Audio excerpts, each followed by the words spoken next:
Hello, and thank you for tuning in. So, we're going to talk about the math of genocide.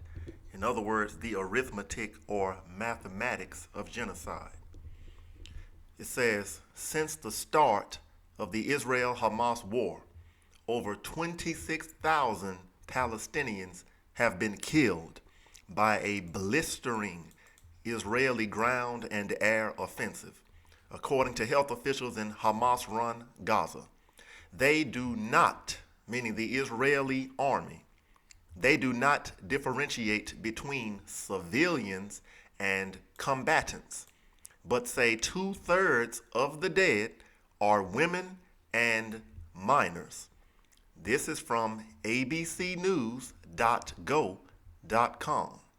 Now, let's do a little bit of math, shall we? Here we have our calculator. Let's put the 26,000, the 26, let me erase all that, 26,000, right? And let's divide that by 3. All right, now let's multiply that times 2. So 2/3 of that would be approximately 17,333. So let's take 17,333, and that's the 2/3 of the Palestinians who were civilians, right? Meaning women and children. How many of the 17,333 women and children that the Israeli army has slaughtered were Hamas militants? Let me ask that one more time. How many of these 17,333 women and children who are of the Palestinians, how many of them were Hamas militants? All right. Next, Israel claims 1,400 of their people were killed. That's incorrect. 1,200 on October 7th, 2023, 1,200 Israelis were killed and approximately 211 were taken hostage. Those 211 didn't die, right? So don't try to fluff the numbers. So we're going to go with the 1,200 that we know died, which was also wrong. Understand that, because we understand that murder and genocide is wrong all the way around.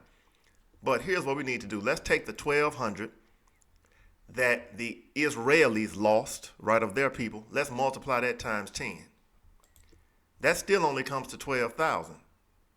Nowhere near the 26,000 that the Israeli army has slaughtered.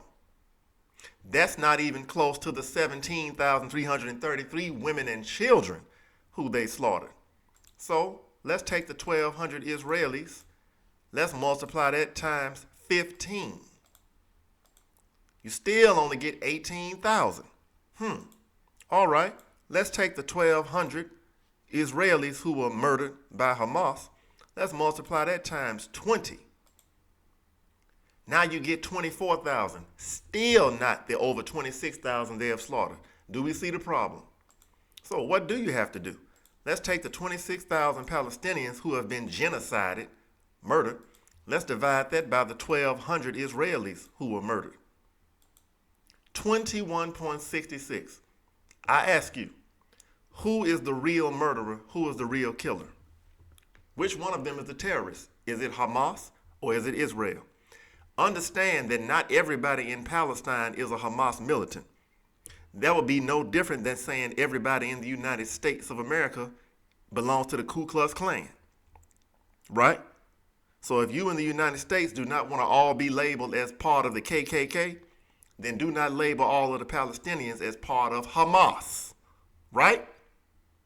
So you mean to tell me that it is righteous and justice for Netanyahu and his genocidal army to murder 21.66 times the amount of people that they lost?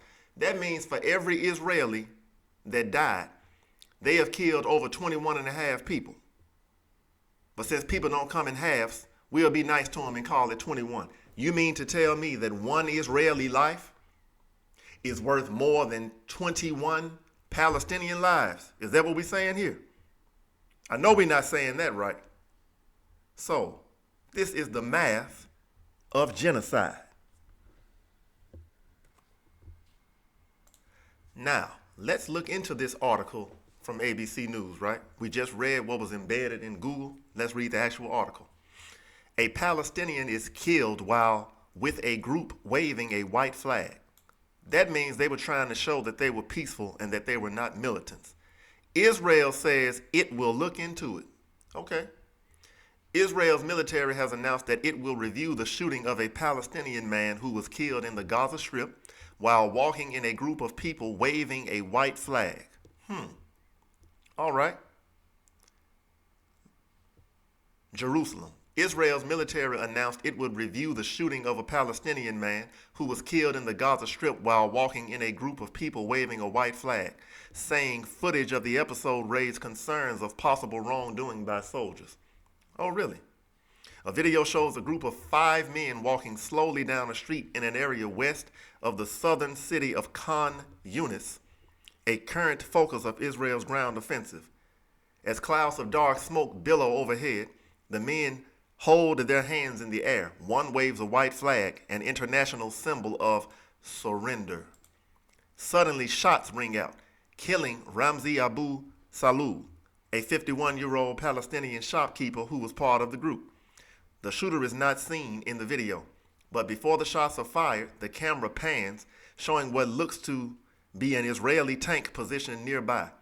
Ahmed Hijazi, a citizen journalist who filmed the episode, told the Associated Press that an Israeli tank fired on the group. Seems they've been doing this the whole time. That's how you get to 26,000. Let's continue. After the soldiers shot him, I rushed to help, but the firing continued toward us, Hijazi said.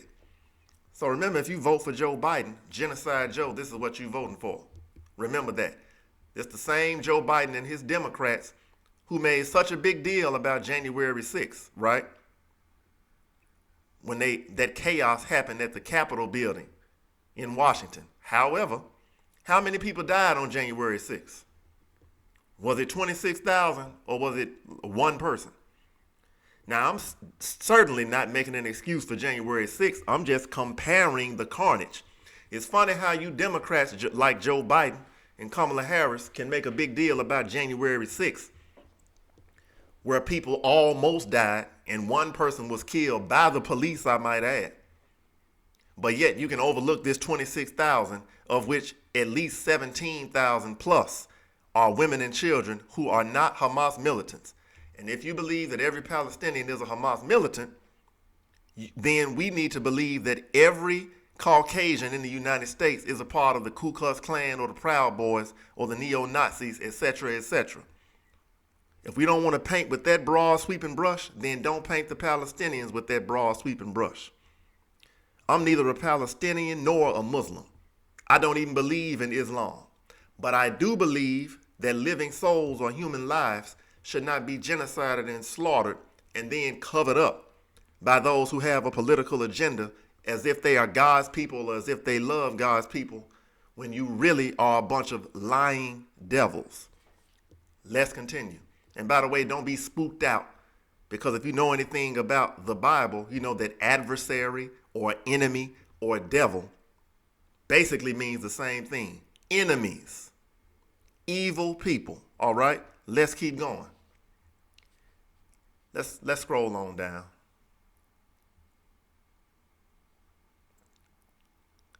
Scroll on down.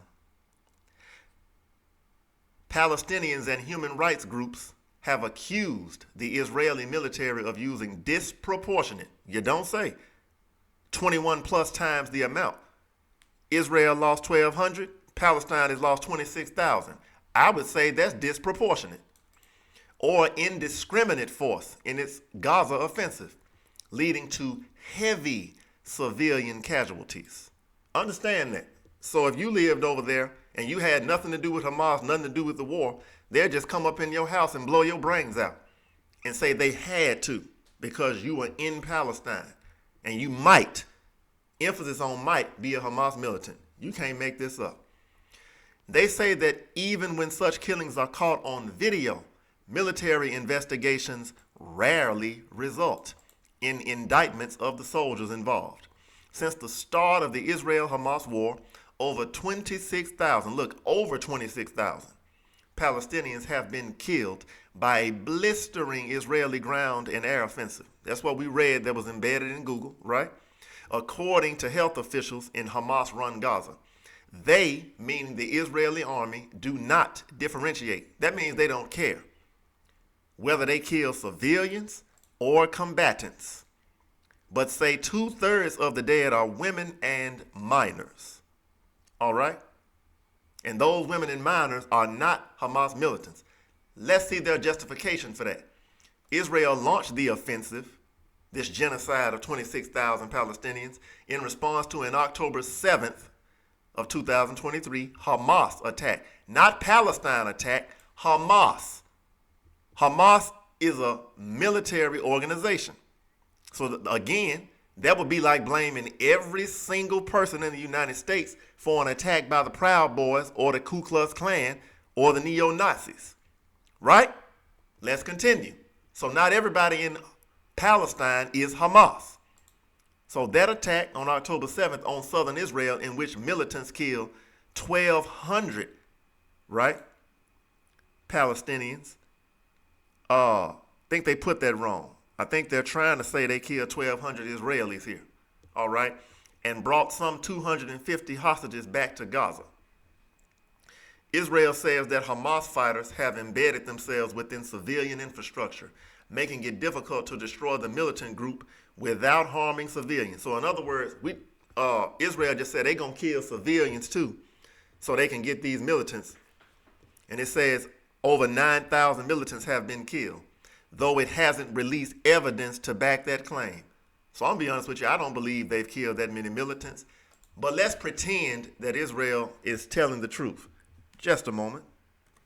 All right, so since we're going to pretend that Israel is telling the truth, let's take that 26,000 Palestinians that they have slaughtered, and let's subtract the 9,000 Hamas militants. Right? That still leaves 17,000. That's approximately that 2/3 number that are innocent women and minors, and also, some of them going to be innocent men. By the way, I think it's a shame that people only care when women and children are killed at war innocently, as if it's okay to kill civilian men. It's just as wrong to kill a man who is an innocent civilian as it is a woman or a child. But that's another topic. So, even if they're telling the truth about the 9,000 Hamas militants they've killed, it's still not okay that they have carelessly slaughtered 17,000 innocent women and children and possibly some innocent men. With that being said, if you vote for Joe Biden, this is what you're voting for. All right? So with that being said, I hope that this arithmetic or mathematical short class on genocide has helped give you some clarity to what is going on between Israel and Hamas, which they have turned into an excuse to slaughter the people of Palestine. Have a good day.